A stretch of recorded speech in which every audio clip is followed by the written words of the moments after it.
President Donald Trump's Tuesday evening speech marks his first address to a joint session of Congress since he began his second term on January 20. America's momentum is back, our spirit is back, our pride is back, our confidence is back, and the American dream is surging bigger and better than ever before.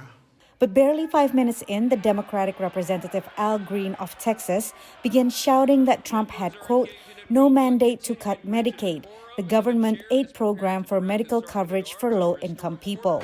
Mr. Green, take your seat. Take your seat, sir. Green was escorted out. Trump highlighted the steep tariffs he enacted Tuesday on China and U.S. neighbors Mexico and Canada. These top three U.S. trading partners have threatened retaliation, sending financial markets tumbling amid fears of a new trade war. There'll be a little disturbance, but we're okay with that.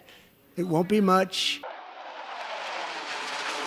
Earlier this week, Trump paused military aid to Ukraine, following last week's combative Oval Office meeting with President Volodymyr Zelensky over a deal that would give the U.S. rights to Ukrainian rare earth minerals. It's part of his efforts to press Kyiv to take a deal to end the fight against Russia's invasion of the country.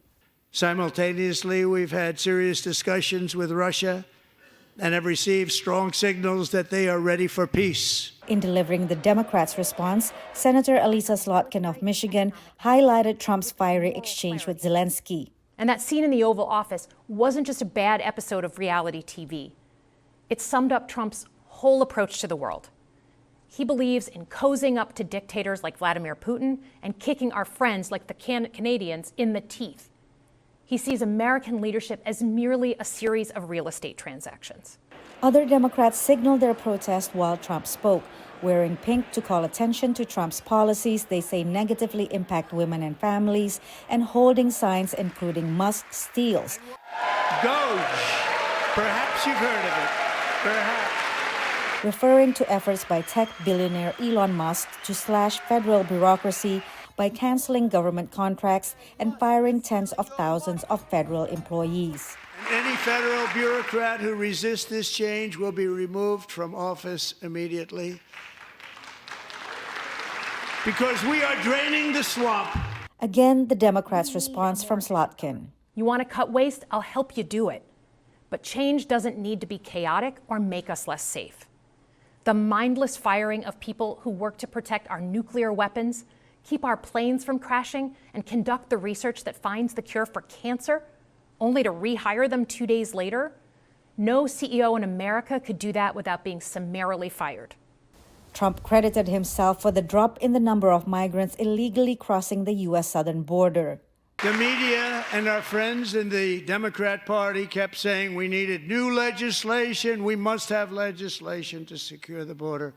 But it turned out that all we really needed was a new president. Sitting with First Lady Melania Trump were guests whose life experiences amplify her husband's agenda, including an activist against transgender athletes in women's sports and the family of a woman killed by an undocumented immigrant. Trump repeated his calls to take back the Panama Canal and take over Greenland, but not his demands to expel Palestinians from Gaza. He spoke for an hour and 40 minutes, the longest presidential speech to Congress. Patsy Widakuswara, VOA News.